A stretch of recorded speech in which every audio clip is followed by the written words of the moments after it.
સમાચાર સવારમાં આપનું સ્વાગત છે। તાજના તાજા અને મહત્વપૂર્ણ સમાચારો પર એક નજર કરીએ તે પહેલા ચેનલને સબસ્ક્રાઇબ કરી લો।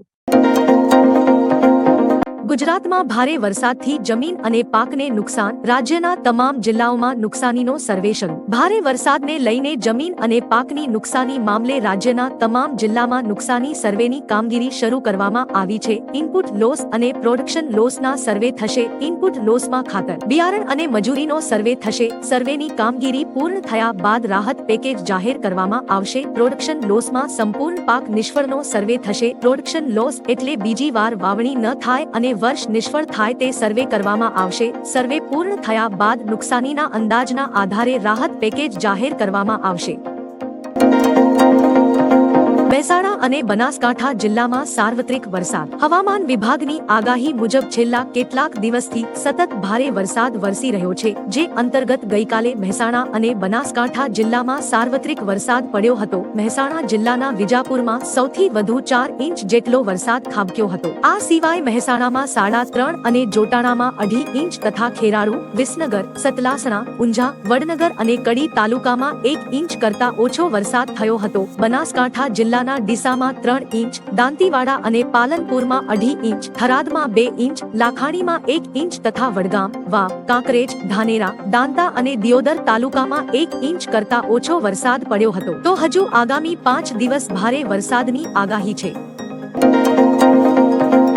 પેરિસ પેરાલિમ્પિક્સમાં ભારતે જીત્યા વધુ ગોલ્ડ અને સિલ્વર મેડલ। ભારતે પેરિસ પેરાલિમ્પિક્સમાં ગોલ્ડ અને સિલ્વર જીત્યા છે, જેમાં ક્લબ થ્રોમાં ડબલ પોડિયમ ફિનિશ હાંસલ કરી ધર્મવીરે 34.92 મીટરના થ્રો સાથે ભારત માટે ગોલ્ડ મેડલ જીત્યો છે, જ્યારે પ્રણવ સુરમાએ પણ 34.59ના સર્વશ્રેષ્ઠ થ્રો સાથે સિલ્વર મેડલ જીત્યો છે। આ સાથે ભારતના મેડલની સંખ્યા વધીને 24 થઈ ગઈ છે। ભારતનો આ 5મો ગોલ્ડ મેડલ છે।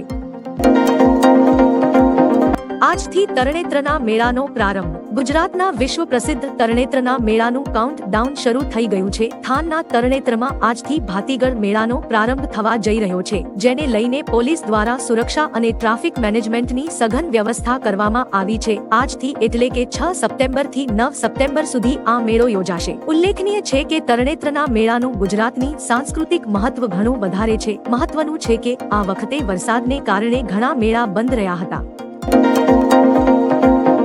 કંડલા પોર્ટ નજીકના ગેરકાયદે દબાણ દૂર કરાયા। સરકાર દ્વારા કંડલા પોર્ટ વિસ્તારમાં દબાણ દૂર કરવામાં આવ્યું છે। મીડિયા રિપોર્ટ પ્રમાણે રાષ્ટ્રીય સુરક્ષાને ધ્યાનમાં રાખીને સરકારે કંડલા પોર્ટ ક્રીક વિસ્તારની આસપાસની સરકારી જમીન પર ગેરકાયદેસર રીતે રહેતા લોકોના અતિક્રમણને દૂર કર્યું છે। ગુનાહિત ઇતિહાસ ધરાવતા લોકોએ બંદરની જમીનો કબજે કરી લીધી હતી। મુખ્ય બંદરો નજીક ચાલી રહેલી ગેરકાયદેસર પ્રવૃત્તિઓને રોકવાના હેતુથી વહીવટી તંત્રએ કડક કાર્યવાહી કરી છે।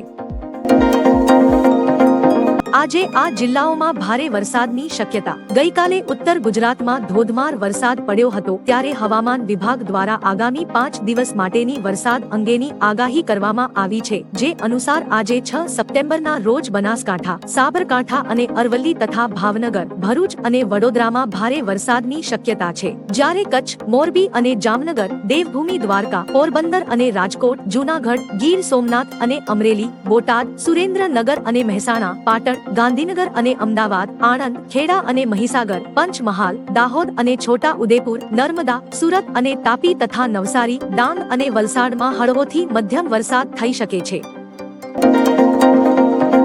પાટણની પ્રથમ ચક્ષુ બેંકને મંજૂરી। ધારપુર જીએમઈઆરએસ હોસ્પિટલમાં પાટણની પ્રથમ ચક્ષુ બેંકની મંજૂરી આપવામાં આવી છે। ધારપુર મેડિકલ કોલેજ અને સિવિલ હોસ્પિટલમાં ગુજરાત સરકારે ચક્ષુ બેંક અને ચક્ષુ ટ્રાન્સપ્લાન્ટ કરવાની પરવાનગી આપી છે। ઉલ્લેખનીય છે કે આગામી દિવસોમાં આ સેવા શરૂ થશે। દેશમાં આશરે 40 લાખ લોકો આંખની કીકીના અંધાપાથી પીડાય છે। ચક્ષુદાન દ્વારા પ્રાપ્ત થતી કોર્નિયાના પ્રત્યારોપણથી ફરીથી દ્રષ્ટિ પ્રાપ્ત કરી શકે છે।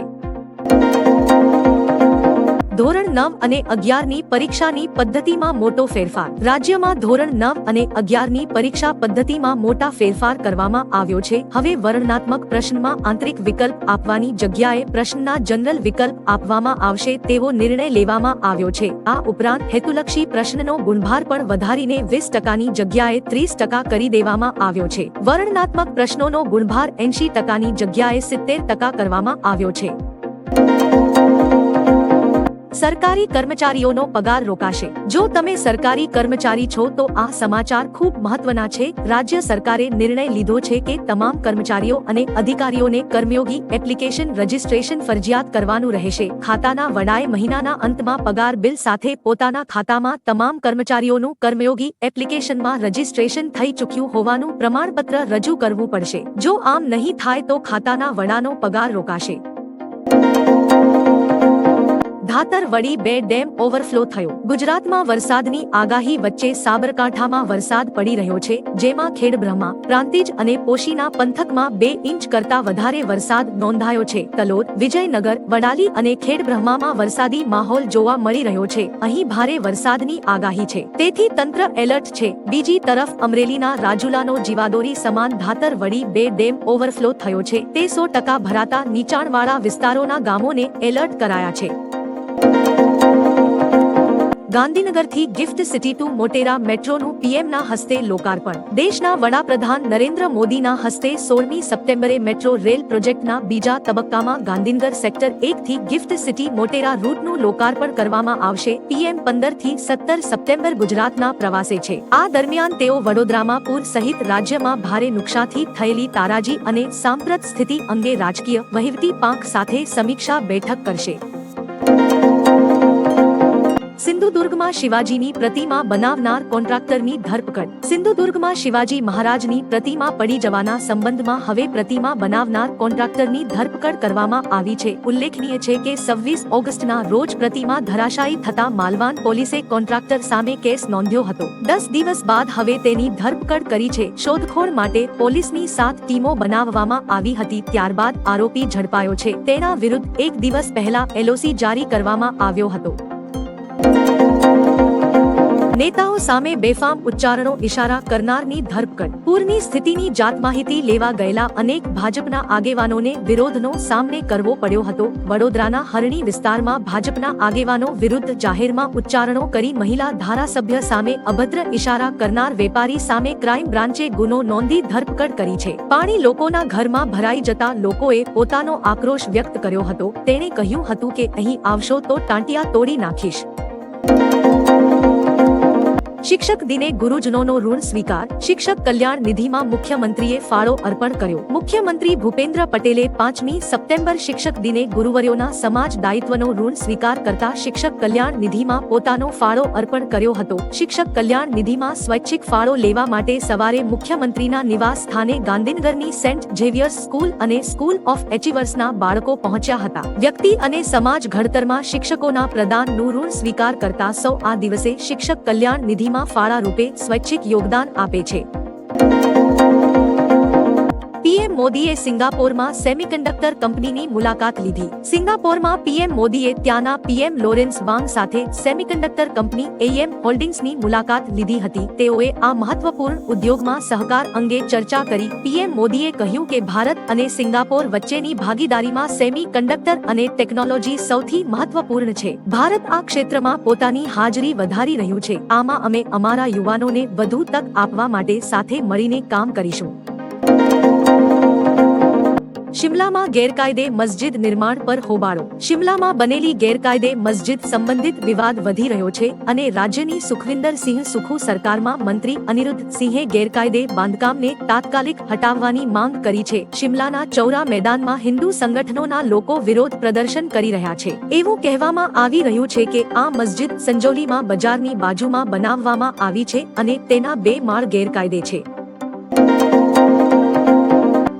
દેશને જગાડવાની કિંમત ચૂકવી। કંગનાની ફિલ્મ ઇમરજન્સી પર સેન્સર બોર્ડે પ્રતિબંધ લગાવ્યો છે। કંગનાએ લખ્યું કે આજે હું ટાર્ગેટ બનાવવા માટે દરેકની ફેવરિટ છું। આ તે કિંમત છે જે તમે સૂતેલા રાષ્ટ્રને જગાડવા ચૂકવો છો। તેઓ જાણતા નથી કે હું શું વાત કરી રહી છું અને શા માટે હું ચિંતા કરું છું, કારણ કે તેમને શાંતિની જરૂર છે। તેઓ પક્ષ લેવા માંગતા નથી। તે લોકો શાનદાર છે। હું ઈચ્છું છું કે સરહદ પરના જવાનોને પણ શાંત રહેવાની તક મળે।